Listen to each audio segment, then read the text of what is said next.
What is vegan? Like, no animal products. No animal product. So you go your life just eat leaf. Why you don't know how to enjoy life? No vegan product. Go away. Go to other restaurant. Go eat your lettuce there. How are people vegan? Vegan don't know how to enjoy life. Crispy pork is the best thing in the world and they want to eat spinach. Hiya. Vegetable tastes like sad anyway. Don't eat vegetable. Crispy pork is the greatest thing in the world. Joe Rossinello, I don't care what your view is of the pig, okay? If you put a pile of crispy pork in front of me, it's going down, okay? That's when I become the big 10-year-old fat Italian kid with a bunch of pork in front of me, and I'm taking it down. Joe, I need a comment from you right away because to me, that guy is great. That guy is fantastic. You go away. You go away. You want lettuce? It tastes like shit. Go, get across the street. It's unbelievable. And people are going to be a little bit surprised here at the front line with Joe Pasillo and Joe Rossinello, going way into the breach as we always do on Thursday nights at 9 o'clock Eastern time. Joe, I'm being serious for a second. All right, we're going to laugh a little bit tonight. We're going to laugh. We're going to cry a little bit, I guess. Tonight's topic is death. And listen, I'm sorry. If you want to laugh at a woman like that talking about vegan and I won't put that stuff into my body. I once talked to a guy I was a server with, because you know I'm in the restaurant industry. I served tables for a very long time. Waited on a very famous guy who was known to be a heroin addict. Seriously, I'm going somewhere with this. And it was a big group of people, and this actor happened to be a part of this group of people that were in the restaurant at that point. And my friend went up to that actor and said, sir, what kind of steak would you like? And he looked at my friend. And my friend told me the story. My friend was a very truthful guy. He said, come on, man, I don't put that poison into my system. What was he talking about a steak? Talking about a steak. He doesn't put that poison into his system, but he mainlines heroin, okay, and puts that into it. But my point is this. I don't know that girl, the actor I just described. I don't know what world they're living in. I really don't, Joe Rossinello. Because to me, if you want to eat vegetables and spinach and lettuce for the rest of your life, okay, and shave what?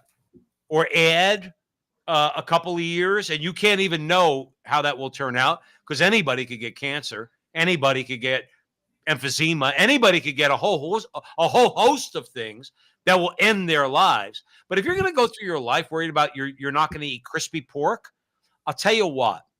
I'll take a couple years off the end. I want the crispy pork. I'm throwing it out there to you, Joe. You go away. You go away. You go away. But it's all about death, because, Joe, our culture, and this is why Joe and Joe are here, because our culture is consumed with death. Now, Joe, we're consumed with death too, because we're Roman Catholic. We know that through death, we move to eternal life. But the people in this world and the things we talk about on this show, Joe Rossinello, not for nothing, I think they worry about death so much because they have no hope, because that's their world view. And some people think I'm harsh when I say that, but the thing is, but if you don't believe in an afterlife, if you don't believe in heaven or hell, then all you're looking to do in this world is just expand your life however you can, for whatever reason you can, none of which seems to make much sense to me. Joe, I think you know where I'm going. I'm going to throw it over to you. Well, ultimately, I think that's what we saw with COVID. I mean, clearly, no one wants to die. I don't want to die. I have kids. You want to die? But at the same time, you're not terrified. I could remember when my wife always laughs about this story. When 9/11 happened, I was 6 blocks away, maybe 8 blocks away, on the 32nd floor, watching the planes go into the World Trade Center. And my boss, who I liked a lot, who was, a secular humanist, typical New York lawyer. And to be honest with you, we were in the elevator together going down to get out of the building. Our building shook. People were going crazy. He looked like he was going to cry in the elevator. And I was with him. I was like, my wife laughs at this story. I was like, Norm. I was like, relax. I was like, relax. He was falling apart. And that, not that I wanted to live, but I wasn't falling apart. To be honest with you, I got down to the street and then I walked north. The point is what you're making, basically your point. When you don't have a belief system and things go awry, you fall apart. Yes, you do. And like I said, I saw that in real time. Joe, take it out of the religious level for a second. Just take it out of there. Let's do Pascal's wager, okay? It's my own personal bastardization of Pascal's wager. If I'm right, if you're right, if the Catholic Church is right, okay, then my hope is placed in where it's supposed to be. That I don't fear death. Or I fear the circumstances. I think you would agree with me on this. I fear the circumstances of my death because I want to make sure that my wife and my son are okay. That's a normal, natural, fatherly thing to worry about, okay? That I worry about my family. As far as my eternal soul, Joe Resinello, if I'm close to Christ and the Catholic worldview is true, then that's really all I have to worry about, okay? Now, my larger point is this. I'll, again, take Pascal's wager, is that if I'm wrong, there is no regret because there is no God, there is no afterlife, there's no heaven, there's no hell, there's none of that. And I will never know it. And I would rather err, quite frankly, very practically, on the side of caution. And I think that a lot of people, Joe, they have their hope in this world. That's all they worry about. And you want to know, I'm going to tell you a group who worries about this, Joe. Let's talk about this, okay? And I don't care what the rest of the culture says and everything else, okay? Let's talk about, okay, tonight's June 6th. I guess June 1st is what we call Pride Month. Last time I checked, Pride was the first of the 7 deadly sins and was the first sin of God's creation, was the sin of pride. Evidently, Justin Trudeau wants to give it up in Canada, again, because what happens in Canada happens here and vice versa. So let's keep it with Justin Trudeau, and I'm going to throw it over to you. He wants to give, according to what I see, the LGBT trans people need $1.5 million for enhanced pride security in Canada. Joe, I have a lot to comment on, but at first I want to throw it over to you. Ultimately, listen, no one should be persecuted individually. No one. Absolutely. Everyone should have respect. Everyone should have individual rights as an individual. No one is better than anyone else. We're all equal under the law. That's what we're supposed to be. We're not equal under the law, sadly, but we're supposed to be. Here we have this situation where we're giving money to people. People can't live in Canada, Joe. They can't eat. That's a waste of money. And here's another thing. At this particular time, I don't live in Canada, but I do work in New York City, and I do think I have a finger on the pulse of the culture right now, because Canada is very similar, particularly Toronto, Montreal, Vancouver, to cities in the States. Niagara Falls, St. Catharines, all along there. They're a protected class. Now, who you should give money to? White males. They're not. No. And that's the truth. That's a protected class. The LGBT community right now can walk on water in the major cities of America and in Canada. Nothing is happening to them. Joe, let me ask you a question. Let me. I know this is not part of our agenda for tonight. Okay. Bill Donahue of the Catholic League wrote an article about Caitlin Clark. Are you familiar with Caitlin Clark? Sure. Okay. Now, she is a stud. Any objective person, I don't care what walk of life you come from, okay? She is a basketball stud. That's what she is. She's gotten the WNBA, which, let's face it, nobody gives a crap about the WNBA until she came along, okay? She got checked. Joe, I know you've watched hockey in your life, okay? She got checked by a black lesbian basketball player, knocked on her ass, okay?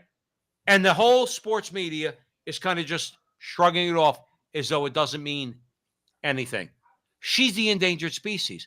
Even though she's great, everybody, even Stephen A. Smith acknowledged how, LeBron James and others acknowledge just how great she is, put the WNBA in the back. My point is, Joe, certain groups can get away with anything.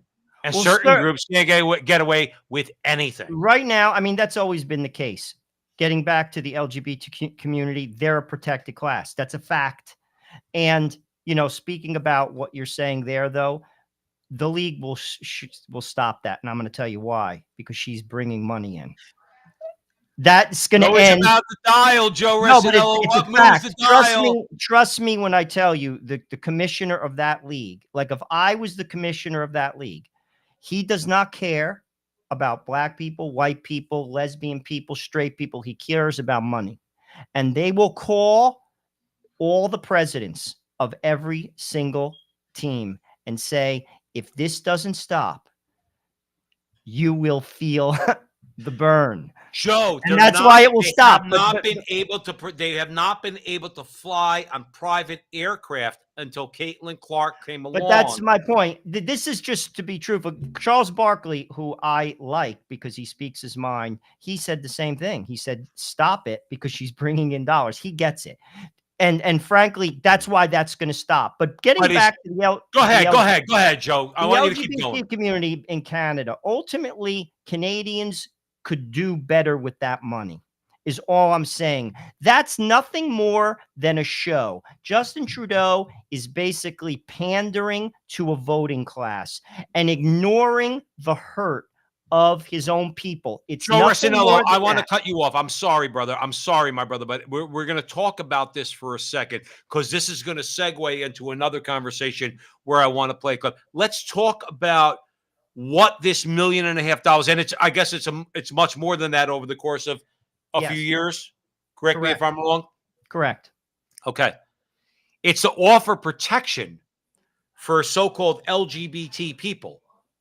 But you can't show me, and you know he can't, nor can the politicians in America, where these people are under attack by so-called knuckle-dragging Neanderthals like us. But he's going to throw them millions of dollars under the idea that they need to be protected. I want to emphasize to anybody watching us here at the front line with Joe and Joe, they don't need to be protected because guess what? Joe, if they were being, real quick, and then I want your comments, if they were being attacked, if any member of the transgender community was actually being physically assaulted, it would be all over the news. You know why it's not all over the news, Joe? Because it's not happening. What they want to do is they want to say, if Joe and Joe or Steve Bannon or Donald Trump or Michael Knowles or anybody turns around and says a man can't be in a woman and a woman can't be in a man, that's violence. Well, Joe, that's if you want to see violence, and I posted this on my social media on Sunday, look at the first Saturday prayer witness in New York City. It's disgusting. I watched it. It's disgusting. That's violence. And if anyone is an endangered species, it's Christian men. Joe, in America. It's not the LGBT community, and that is nothing more than a show.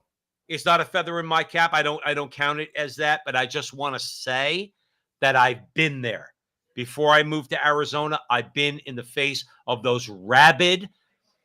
I'm sorry, they're animals. See, when you take your emotion and you allow your emotion to control your reason, you become an animal. So if I call you an animal, and Joe, I've seen them right in front of my face, right in front of my wife's face. Okay, when I used to go down there before I moved to Arizona to pray with Father Mashinsky and everybody, Father Fidelis, and all the prayer warriors down there. Joe, they're animals. They're animals. And guess what? If you put, I don't care how hyperbolic this sounds, if they all had a gun and those praying on the sidewalk did not have a gun and you gave them the choice to shoot us, they would do it in a second. Well, it's coming. We're 2 steps away from that. 2 steps away from that. I'm going to be honest with you. Women should not be there. Those nuns, women, Joe, you have to say, you know as well as I do, they're there by their own. No, they want to be there. But here's the thing. It's not a place for a woman. I'm going to agree with you. I'm going to be honest. If I was the Cardinal of New York City, I would forbid it. And it should be men who are there. Can I ask you a question? Can I ask you a question along those lines? And it is a question. If you're the Cardinal in New York City, I would be there. You call on all Catholic men, including yourself. I would be there. And you'd be there. That's who should be there. And You know, I'll say, Bishop Sam Aquila is in his 48th year of his priesthood today. That's on social media today. He's there. well, I'll use a perfect example. The Missionaries of Charity in India take care of lepers, and lepers can be aggressive, and they have had a history of beating up nuns. The sisters don't deal with them anymore. The brothers work with the lepers in India because of that. That is not a place for women. Right. That's not being sexist. It just isn't, because it is going to get violent.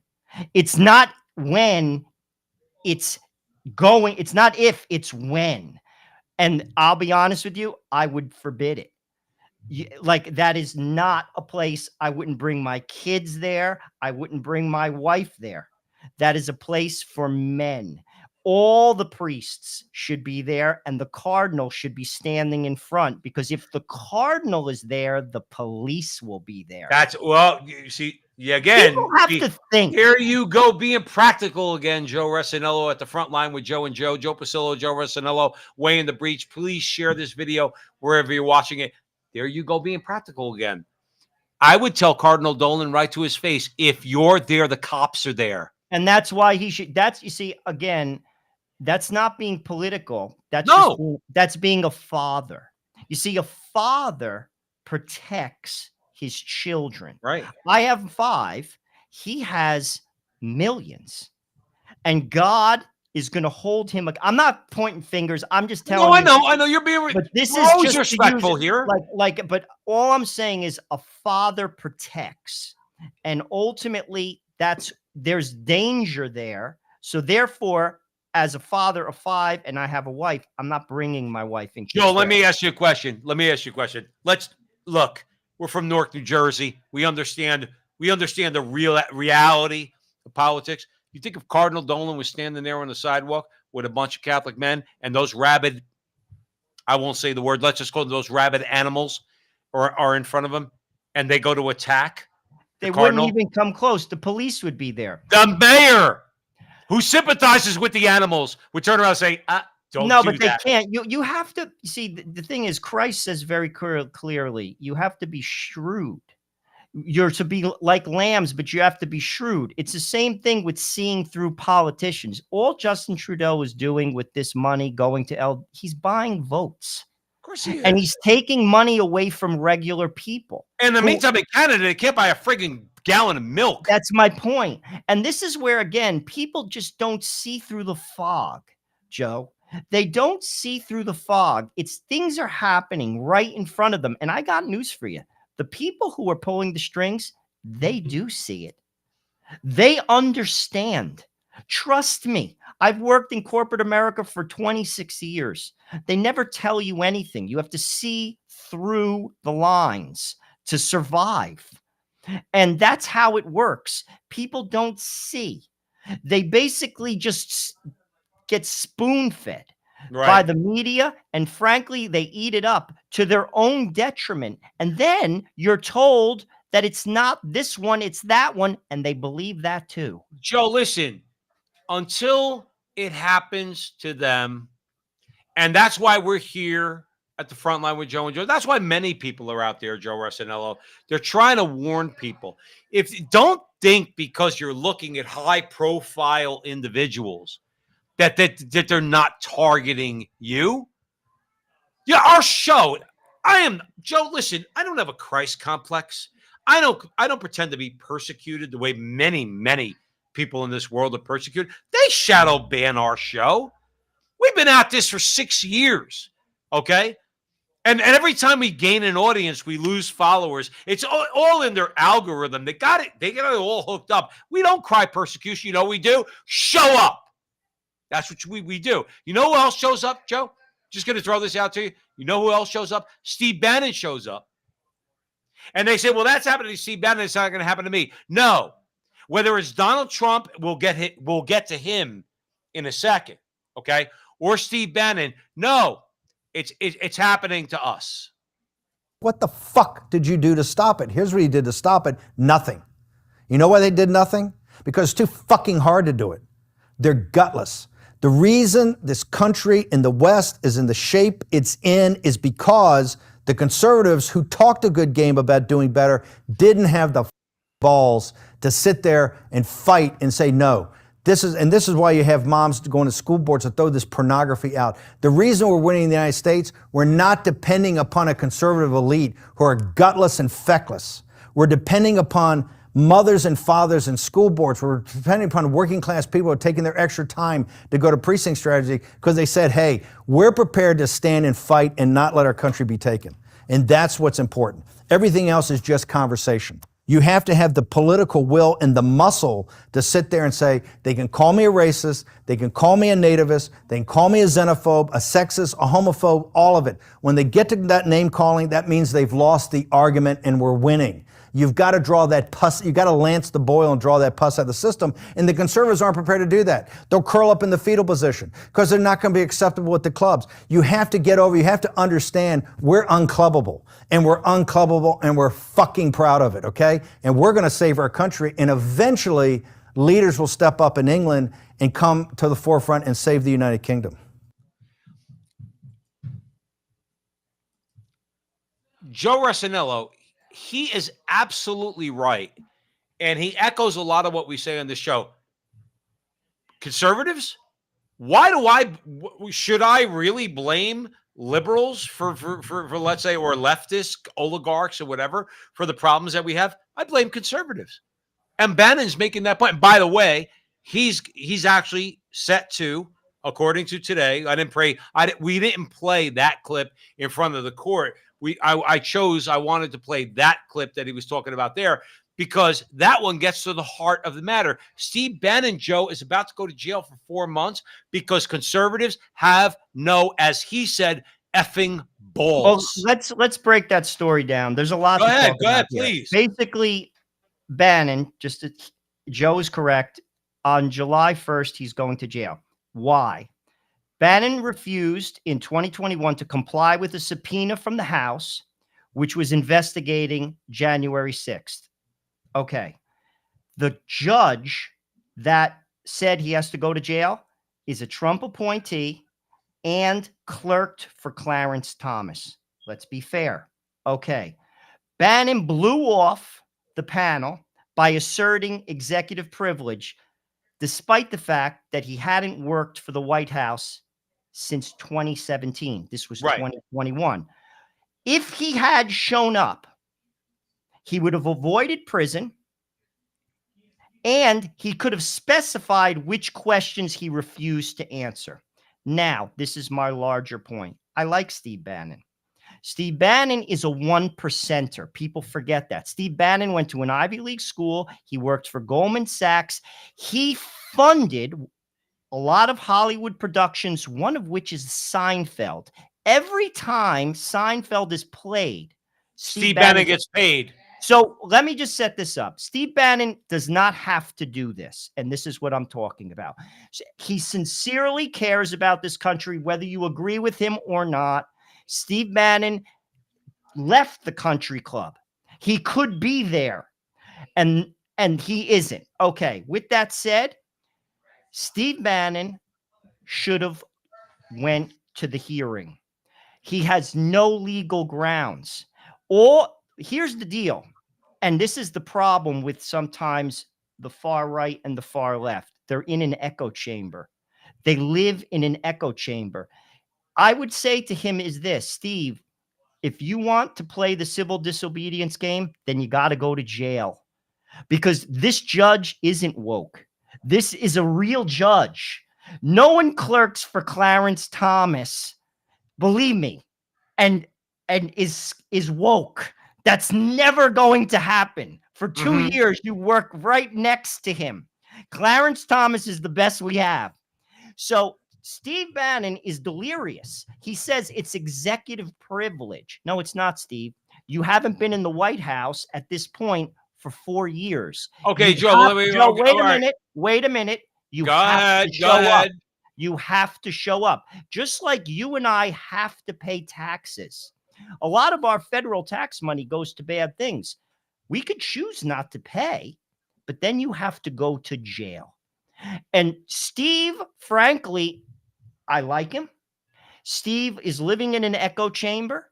Steve Bannon is, frankly, if you ask me, not in the right here, and has to go to jail. And that's I why he's disagree. going. I'm gonna respectfully disagree with you because at some point, and even by the way, Joe, according to the law, if you want to go like that's the historical standard over the last 100 years. Whether we're talking about Stalin's show trials, whether we're talking about the Nazis, whether according to the law, he might be guilty of something.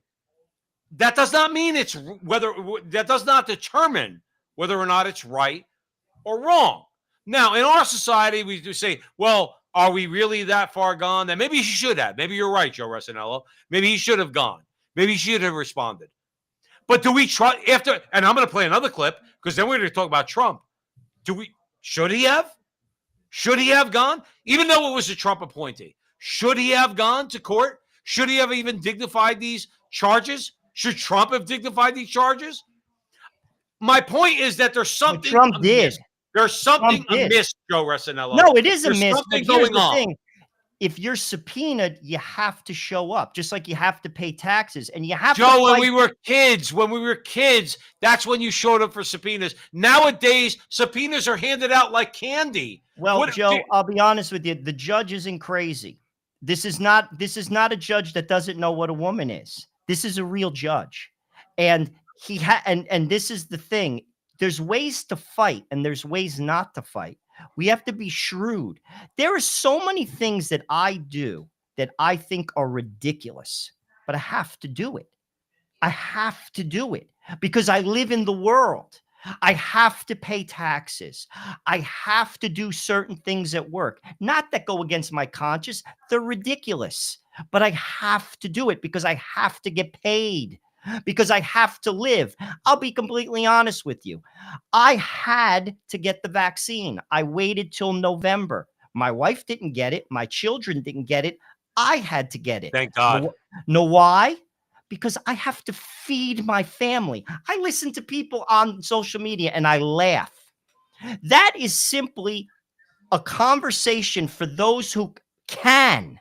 What are you going to do? Let your kids and wife starve because you are stubborn? I had to do it because I have to take care of my family because that's what a man does. And I got news for you. This is another thing.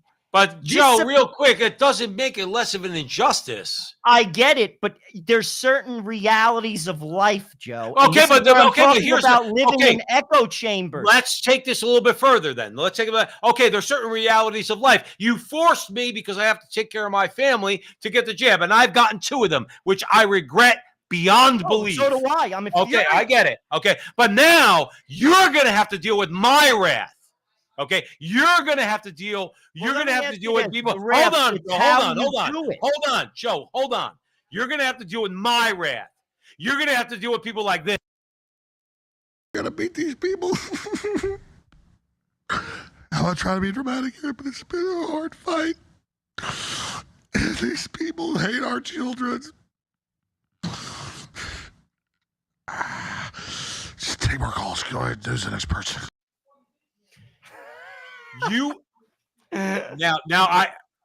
I know we disagree on this. I think he's being sincere. You don't. Here's my thing, Joe. Here's my thing. Nuts. I agree with you.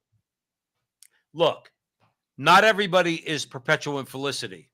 Not everybody goes into the Coliseum is ready to get eaten by lions. Okay, I get it.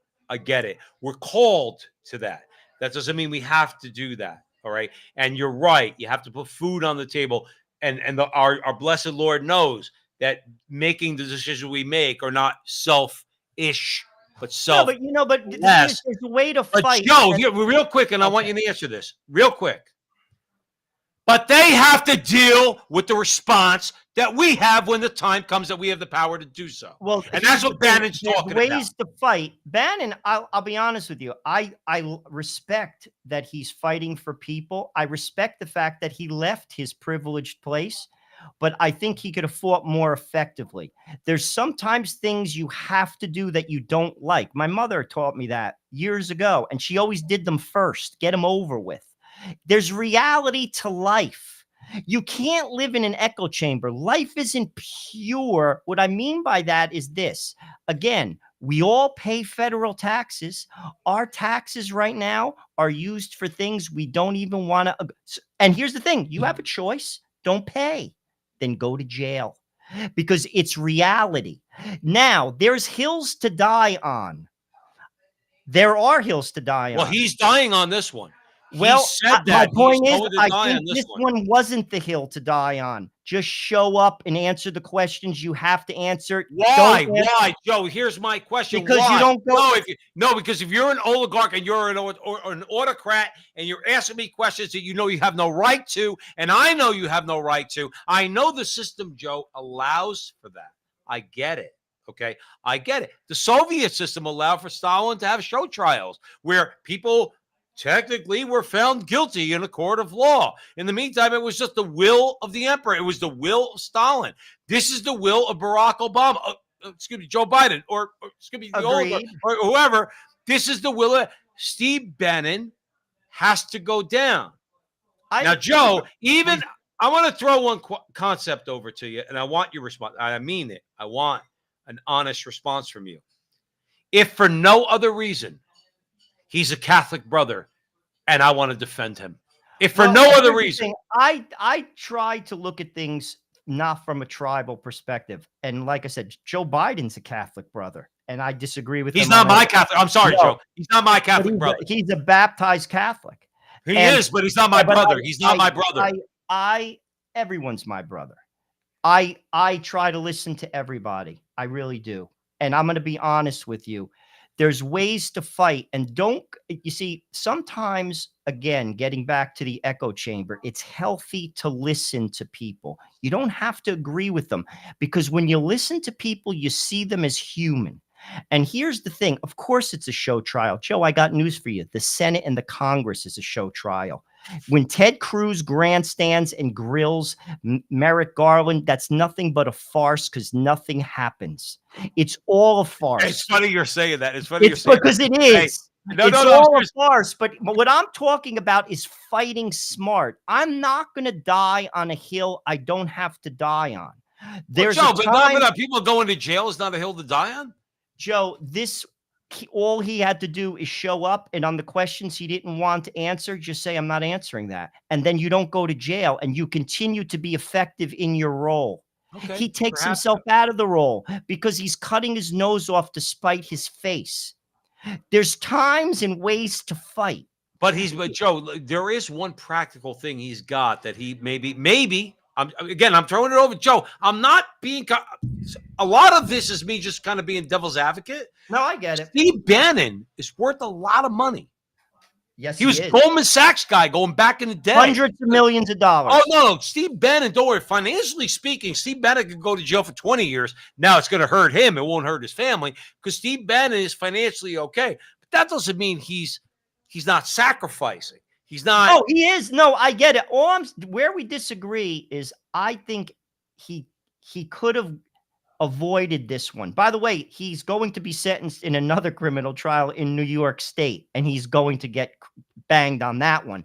This one he could have avoided by just showing up. Joe, there's things in life. Listen, there's things in life, the reality. You're an adult and you know this. How many times your boss asks you to do something that's straight up and down stupid? You have to do it because you have to work there. That doesn't compromise yourself. It's just dumb. So you do it because you have to work there. That's part of being an adult. This was avoidable.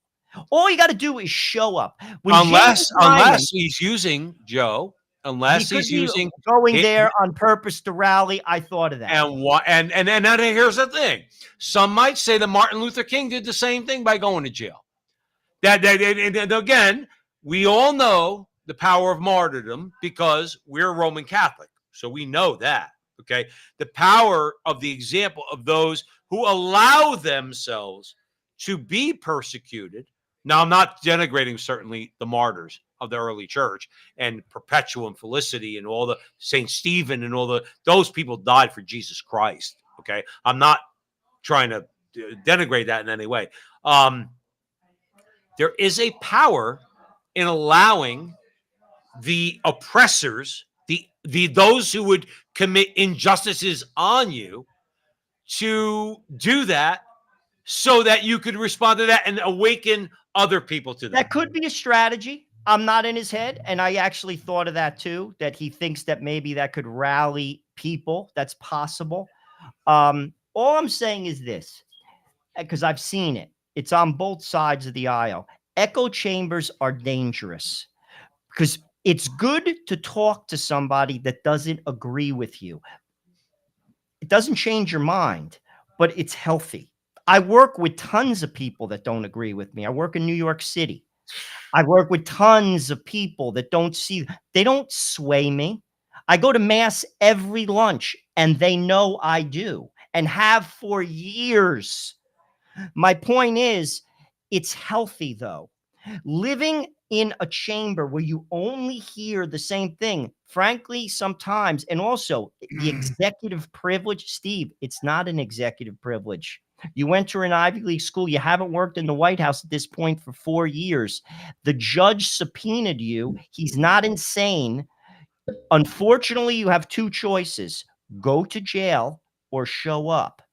And I think it wasn't the hill to die on. There comes a time when you do have to die. But on I've learned this in life too, in my job. To get things done, sometimes you have to talk to people you don't like at work. Work with them. I will agree with you, Joe Rossinello. I will agree with you that, and we've said on this show a million times at the front line with Joe and Joe, please, if you like this video, if you like what Joe and I do here, Thursday nights, 9 o'clock Eastern time, please share it. I will say this, that you're right. There are hills to die on. Now, Steve Bannon has obviously chosen his. I'm not even going to say I disagree with you that maybe he should not have. Maybe he should just have gone to answer their questions. But is it that for the individual to decide? Oh, it's his choice. I'm just saying I would have played it a little differently. Like on this one. Like if I have to go to jail, there comes a time for me to go to jail. If I could avoid it by simply just showing up and on questions I don't want to ask. Because here's another thing, and said a lot about this to me. Clarence, this is not an insane judge. This is not a bull crap. This is not like some witch hunt. The judge is upholding the law. It's a subpoena. And all you got to do is just sit there and just say, yep, no, I'm not going to answer that. And then you go home. That's it. He could. I'm going to go ahead and agree with you on that, Joe Rossinello, here at the front line with Joe and Joe. And and obviously from both of us, I'm sure, and I know I'm speaking for you, we wish Steve Bannon well, and we will support like him. The guy. I We don't will support him in any way.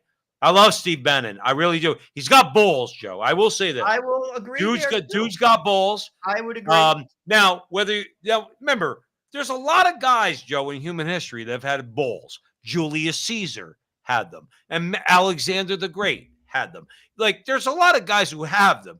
It's a matter of whether or not you're actually applying them in the right way. And let's give from the front line with Joe and Joe to Steve Bannon. We hope you're doing the right thing, and we will support you in the direction you want to go in. And I think, Joe, I know I speak for you in that way. We wish him well. He is our Catholic brother. He is our Catholic brother, and he's unabashedly, by the way. Him, Jack Posobiec, a lot of people he has, they're all faithful Catholics. They're not wishy-washy, blah, blah, blah. Joe Biden is that. Well, we won't get into that now. But here's the thing. Joe, let's talk about for a second, all right, at the front line with Joe and Joe, those who enable. Joe, growing up in Newark, let me give you an example. Those who would enable one of your friends who has unfortunately stumbled into drug addiction, marijuana use, then go into pills, then go into coke, then go into this and go into that. What is the proper response? The proper response is to tell that person the truth, to get in there and to tell them what you're doing is wrong. You don't encourage your friend to go down a rabbit hole that they can't get out of. You're supposed to pull them out. Okay. I don't know what our House Republicans are doing. Okay. And maybe it's a poor analogy. I don't know. If you're in the chat room, you can tell me I'm full of crap. But here's the thing. The Republicans in the House. Here, I'll play the clip and you tell me. On this one too, Mike Johnson. Stop everything in Congress. Subpoena everyone. Don't take summer recess. Don't take weekends. Don't even get up to go to the bathroom. Get in there and subpoena everyone. This judge, his daughter, everyone affiliated with anything ever. I don't care if we stop building bridges and highways and stop funding our government. You fight fire with fire. Otherwise, these Marxists are going to keep doing this. And red state AGs, you guys better start hammering these people. You have the opportunity now. They cleared the way. Look, Democrats took what they alleged was a federal misdemeanor from the FEC and made it a state felony 34 times over. There's no rules, apparently. Step up. There's no rules, apparently. Step up. If you have to get into the breach, as we say all the time, roll up your sleeves. And the example I gave, again, it might have been a poor analogy, but nonetheless, what I'm trying to say is you have to, when you're trying to do the right thing, when you're trying to help people, Joe Resinello, that means that you have to throw off all the bullshit. You have to throw it off. You've said on this show at the Frontline with Joe and Joe a million times, these guys are all full of crap. Mike Johnson, Lindsey Graham in the Senate, all of them. None of them stand up for what's right because none of them actually try to tell their friends the truth. And the truth that we have to tell to our friends is they want Donald Trump dead. Let me just break down this because this is so. Please do, please. I know I went Okay. on a little bit of a rant there, Joe, and I apologize. But please break it down. What that guy says is spot on if the system was legit. The system is basically a thumb is on the scale, and the thumb is money. Joe, and that's where I disagreed with what Bannon said. He said they're feckless. Actually, Steve, they get it. Just like Mike Johnson gets it. When Mike Johnson took that job, I got 2 homework assignments for everyone listening to this. Listen to Mike Johnson's speech when he accepted the job as the Speaker of the House. You would have thought the man signed the Declaration of Independence. I listened to the whole thing. It's about 45 minutes. I was so impressed. How does a person like that change? How? I'll tell you. He saw that he could get nothing done based upon that speech. So it's go along to get along or get steamrolled. You see, people have to open their eyes. The thumb is on the scale and the thumb is money. Now, what that guy just said is right. If it was legit. Second homework assignment for our listeners. Listen to the interview with Russell Brand and Tulsi Gabbard, and she breaks down an average day of a congressman. In that interview, you will learn that all they do is meet with lobbyists and donors. That is what the majority of their day is, how it's spent. Now, what does that tell you objectively? It tells you this. Their constituency is not you, it's those who are giving money. And that is why it's not about being feckless.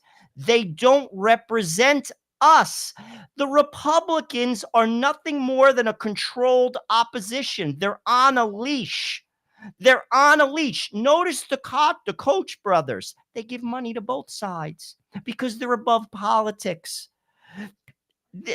It's for them. This is nothing more than a show, Joe. And that's why I don't listen to it anymore. I don't listen to Ted Cruz. I don't listen. It's a show.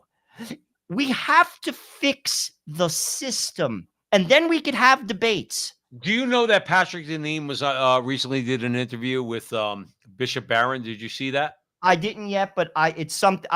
In fact, I'll probably listen to it tomorrow.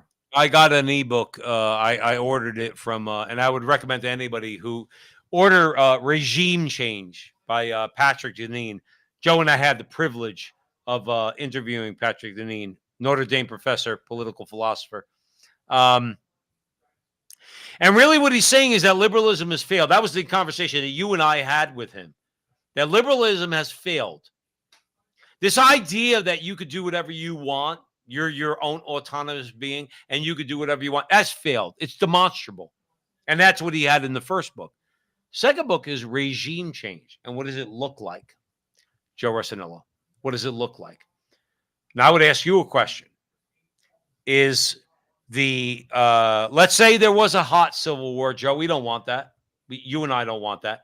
I don't want people dead in the street. I don't want any of that. I don't want any of that BLM bullshit that happened in 2020 and Antifa and all that. I don't want any of that stuff. Okay. I don't want people dying.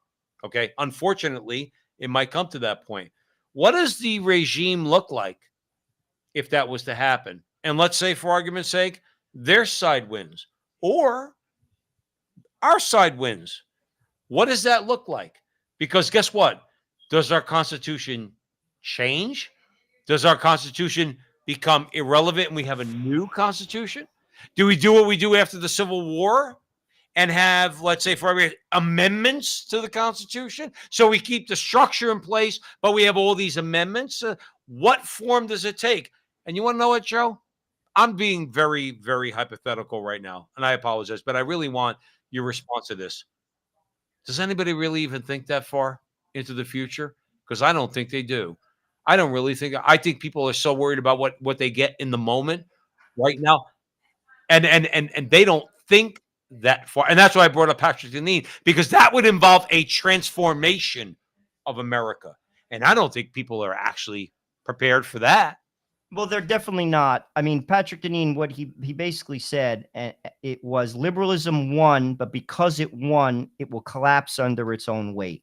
And let's make no mistake, it has won. They control every institution of power in America. Also, get this out of your head. There is no civil war because this is not 1860. The American military will crush any uprising of any group of individuals in this country, whether it's BLM or it's the Proud Boys, in hours. Crush them like little children. With Apache helicopters, with frigging missiles that could come through my window right now and hit me in the forehead. So the only way that ever would happen, and this is historically speaking in the 20th century, if the military had a coup. That's how it happens. It will get that out of your head. That's an echo chamber pipe dream. Whenever I hear that, I was bringing it up. But whenever I hear that, I immediately I did. No, but when people actually seriously think that, I'm just like, you're living in friggin' the metrics. That's not happening. But what you're saying. But here's the thing about go ahead. just in terms of like, they control every institution. America and Americans, if you ask me, have to see that your neighbor who disagrees with you, and you do disagree, you're all getting flushed down the toilet if the system falls apart. There's a very thin layer of society that will sustain itself, as is in South America. In places like Colombia, people live behind walls. The rest of society lives on scraps. We have to realize that, frankly, they want us divided, that our system no longer works. And when people come together and basically say, at this point in time, we have some differences, but there are larger problems like I can't eat. I can't put fuel in my car.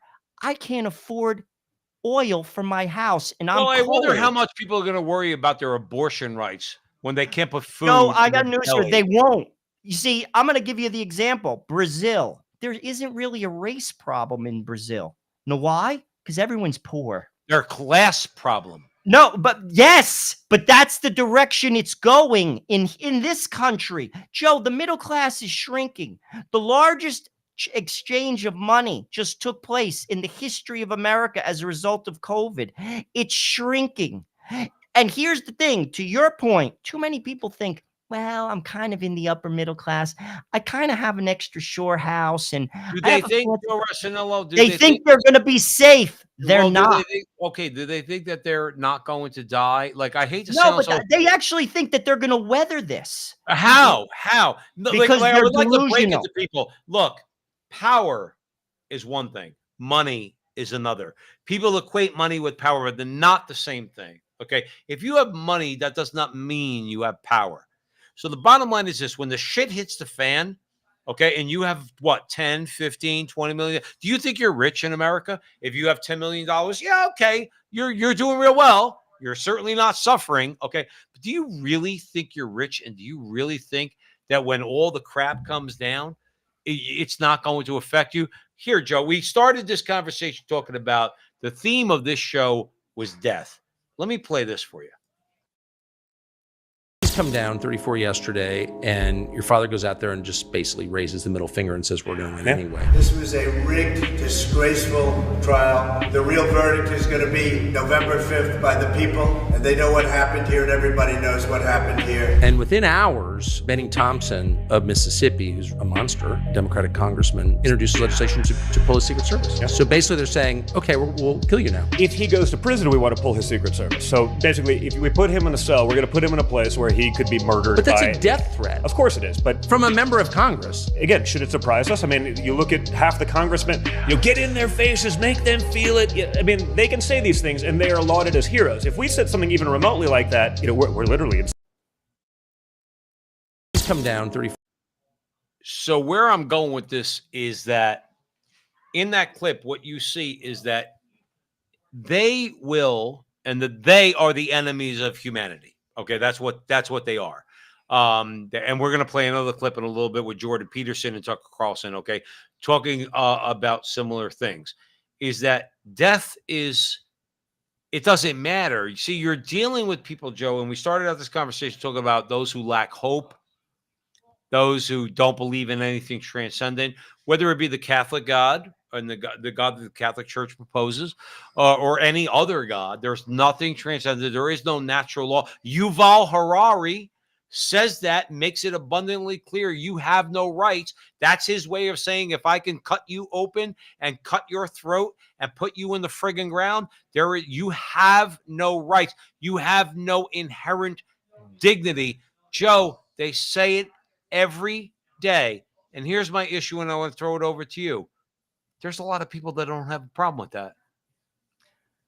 That's a problem, Joe. What he's saying is true. Many people, by any means necessary, they're going to stop Donald Trump. Taking his Secret Service away from him is saying we want him killed. Why is that, guy? Let me ask you, and I know I'm being so hypothetical right now, but and you can't answer it and I can't answer it. Why is Benny Johnson not in an orange jumpsuit for threatening the former president of the United States by taking away his Secret Service protection? Why is it Maxine Waters in a jumpsuit? Oh, yeah.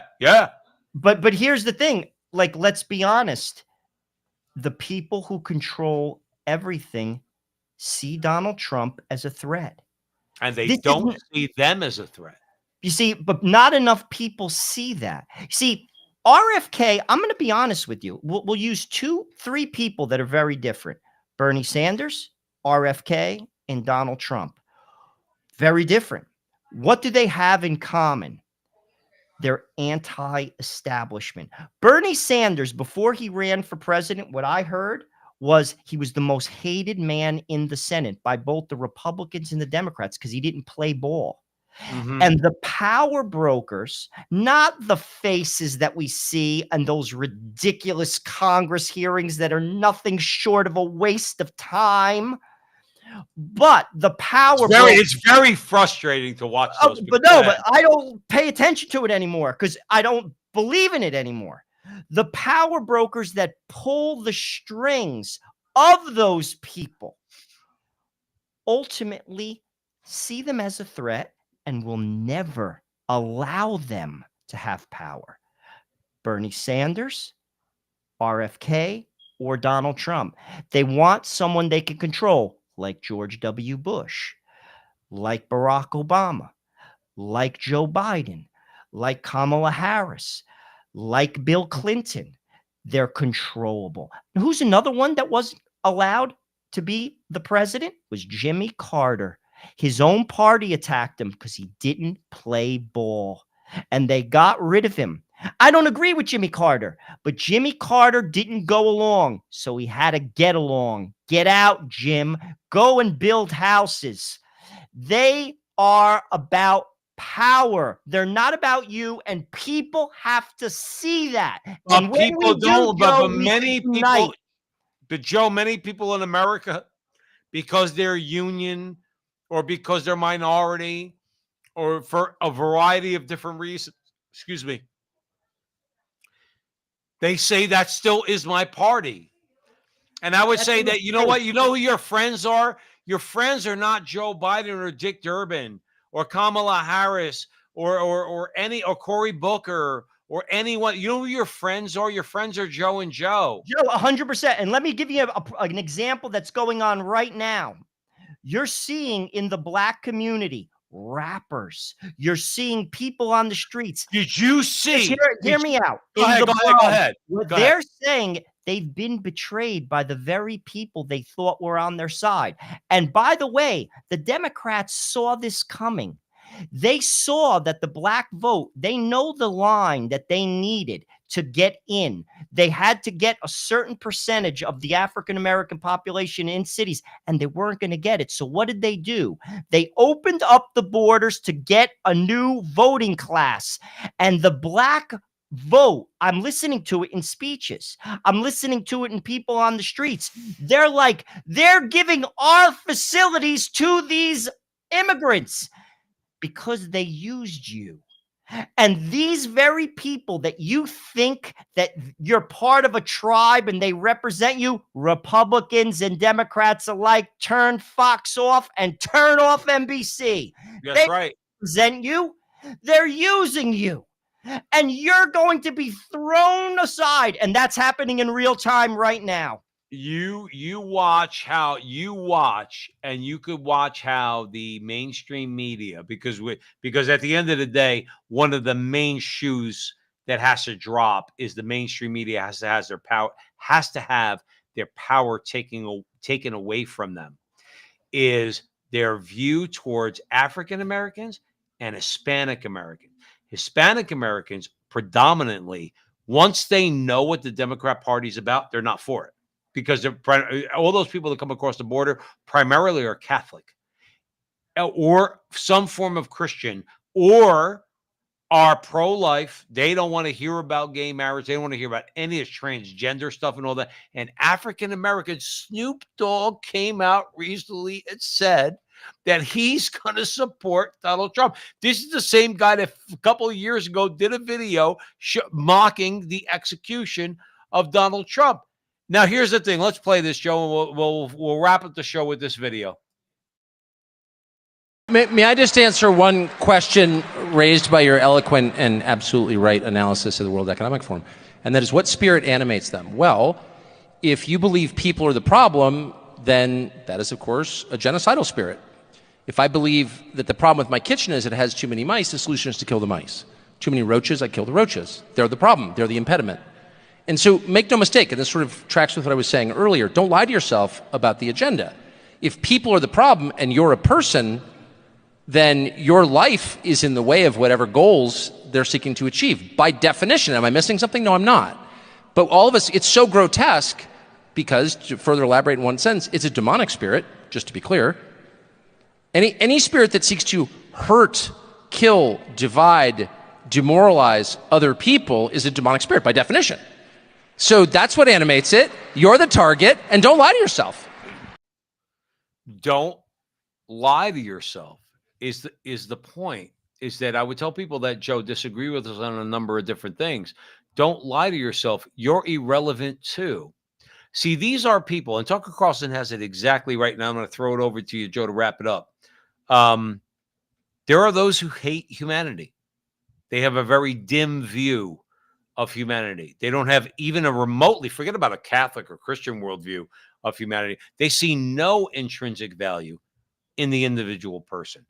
And therefore you could go. Now, we've seen this play out. It's not like this is pie in the sky conspiracy theory. We've seen this play out.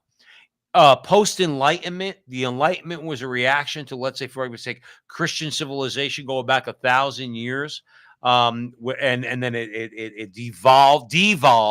Yes, I'm using that word specifically, devolved, both in the Protestant Reformation with Martin Luther, but then in the Enlightenment thinkers like Hume and others, and it devolved into secularism to the point where we've now gotten back, before Christianity, before the Catholic Church built Western civilization on the ruins of the Roman Empire, the Romans believed, even though there were some virtuous people like Cicero and others who talked about virtue, that at the end of the day, some human beings didn't matter. Okay. That's the way it is. Eastern religions obviously think the same way. After 1,000 years of Catholic reign in Europe and building Western civilization, Joe Rossinello, then you have Enlightenment, you have secularism, and it all devolves, okay, Protestantism, and it all devolves to the point where we're back to the same point. And this is where I'm going to throw it over to you. In the modern world, human beings mean nothing. The unfortunate part this time is that many people in the world agree with their oppressors that they are nothing, and that's why they have so much power. That's a little bit of a rant. I'm going to throw it over to you for the final word, whether you agree or not, Joe. Ultimately, the oppressor, as you put it, is masked. He does not represent the common man. Ultimately, what you just described is what's called eugenics. What that basically means is this: there are some people that shouldn't reproduce. There are some people that are worth less than others. That's why Planned Parenthood clinics are in poor neighborhoods. They're not in rich neighborhoods. That's why they're in African American and Latino neighborhoods. Over 70% of them are there. And they're there for a reason. Don't bring that in my neighborhood. That could stay where you live. Ultimately, what people have to see is they don't represent you. This tribe that you think you belong to will betray you, as they're betraying the African American community right now in real time, because they have a new group that they're going to rely on for votes. You're not coming through, so you're out. Ultimately, regular people have to see that the very people you think are on your side aren't, and the people that maybe that disagree with you and do disagree with you, you're both going to get flushed down the toilet.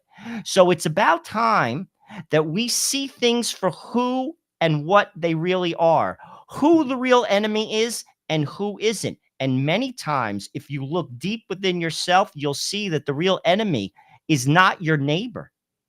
The real enemy is the establishment that no longer represents you. And until you figure that out, you're going to be bickering with your neighbor, and that's exactly where they want you, because then they have you.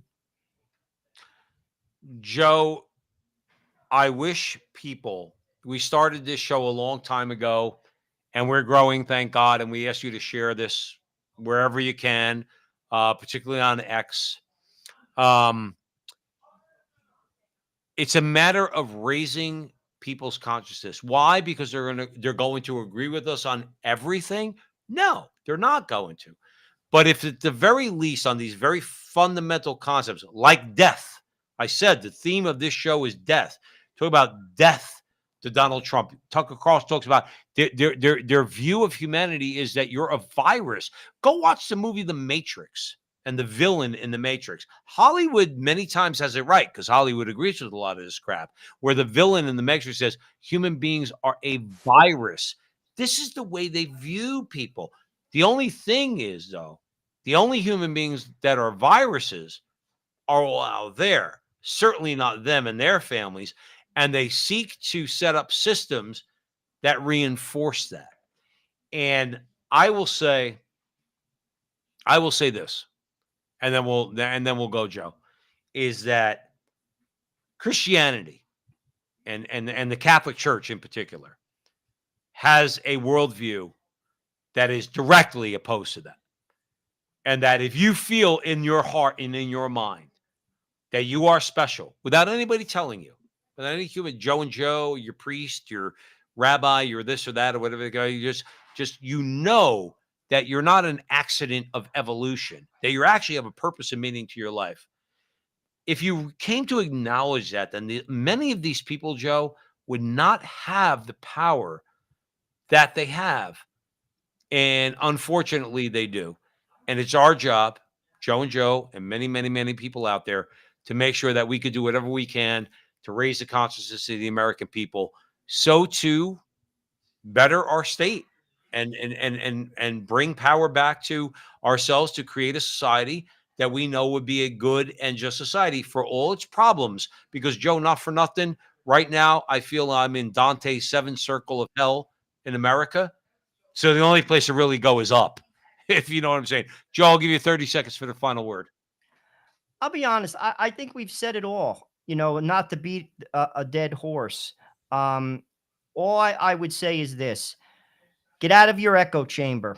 Listen to different voices. Turn off the mainstream media. Listen to intellectual voices out there. That's what I try to do. Different voices. You'll learn something. Ultimately, what you're seeing in the mainstream is nothing more than regurgitation. It's nothing more from the Fox perspective as the controlled opposition throwing talking points at you, and MSNBC is doing the exact same thing. What I would just say is turn off the news. Find specific individuals. They could be academics. Read a book, read a journal. Get a perspective that's not being presented. And if you do that, it'll help. It will open your mind. And ultimately, as your mind broadens, and this is, anyone could do that because anyone could read. If you do that, if you ask me, you'll look at the world a little differently. You'll look at your neighbor a little differently, and you'll look at our government a little differently. And the sooner people do see it that way, the better things will get, because we're more alike than we think. I would agree with you on that. And and that's a whole conversation we could have, but we'll save that for the next time. Thank you, everyone, for joining us here at the Frontline with Joe and Joe. Please share this video if you like what Joe and I do, our conversations and the things that we do here and what we like to talk about because we think they're important. Please share it, whether it's on X, whether it's on YouTube, Facebook, Rumble. We always thank you for your support. There's many in the chat room right now that are with us, and they're with us week in, week out. Thursday nights, 9 o'clock Eastern time. Joe and I are putting together a plan where we're going to get a lot more of our content out there so that people could hear our conversations. We have great interviews that are all over our social media. Please, we mentioned Patrick Deneen before. That's a great conversation, by the way. Not only Patrick Deneen's conversation with us, but Patrick Deneen's conversation with Bishop Barron, talking about things that are important to all of us in our lives, our system of government, and the world we live in. Please educate yourselves. It doesn't have to be Joe and I. We're not so great. There's, like Joe said, there's many people out there who are offering a different perspective than the media is. The media is your enemy. Trump, if I'm going to end with this, was right about a few things. One of the main things he was right about was the media is the enemy of the American people. As an American citizen, ditch them.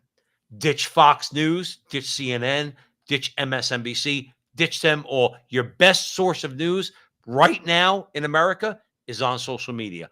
That's enough of my rant. Joe Arsenello, great conversation. Hopefully we get through to some people. I love our disagreements sometimes because they're always a little bit fun. It's all good. They're always a little bit fun. Yeah, again, we're not homogeneous here. We want to throw ideas back and forth and test them out. So, Joe, excellent conversation. Remember, until the next time, that our conversation is your conversation, and that conversation is going